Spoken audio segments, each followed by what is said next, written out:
வகை மவுண்ட் தமிழ் பள்ளியின் genius girls. உங்களுக்கு 5 ஸ்டார் ஹோட்டலில் குளிப்பது போல் வீட்டில் குளிக்க ஆசையா? உங்கள் ஆசை நிறைவேற்றவே இருக்கிறதை வீட்டில் செய்த ஹெர்பல் பார்ப்போம்.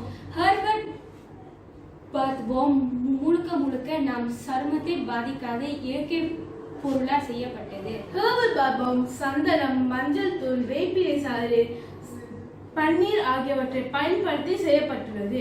வாருங்கள் இப்போது ஹெர்பல் பாத்போம் செய்வதற்கு தேவைப்பட்ட பொருட்களையும் அதன் அளவையும் பார்ப்போம்.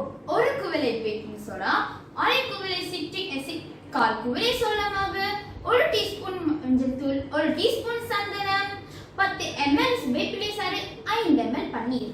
முதலில் ஒரு பாத்திரத்தில் baking soda, citric acid, chola மாவு, மஞ்சள் தூள், சந்தனம் போன்றவற்றை போட்டு நன்கு கிளறவும். பிறகு ஒரு சிறு குவளையில் வேப்பிலை சாறு, பன்னீர் ஊற்றி நன்கு கிளறவும்.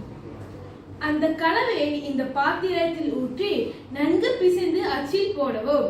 பிறகு அதனை அதன் அச்சில் வெளியே எடுத்து நீரில் போடவும். இப்பொழுது நாங்கள் செய்து காட்ட உள்ளோம்.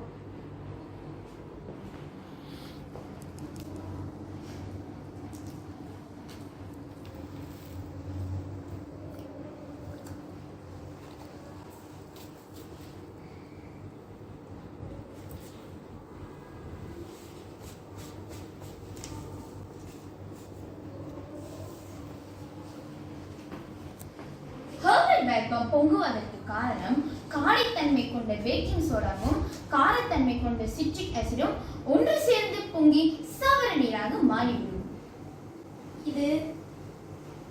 இது இயற்கை பொருள் உள்ளடக்கியதால் நம் தோலை பாதுகாத்து பளபளப்பாக்கும்.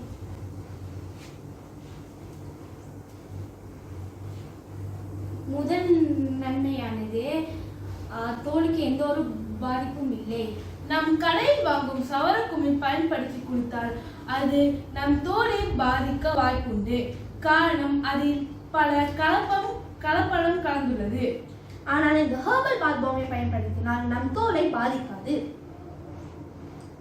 எங்களின் அடுத்த கட்ட திட்டமானது இது போன்று பல வடிவங்கள் செய்து விற்பதாகும். இரண்டாவது நன்மையானது பணத்தை மிச்சப்படுத்த முடியும்.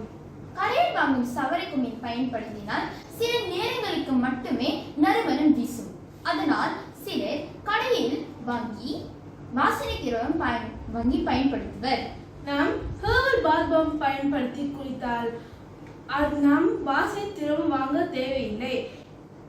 அதில் சந்தனம், பன்னீர் சேர்த்ததால் அது நீண்ட நேரத்திற்கு நறுமணம் வீசும். எங்களின் ஹெர்பல் பாத்போமை பயன்படுத்தி பயனடைங்கள். நன்றி.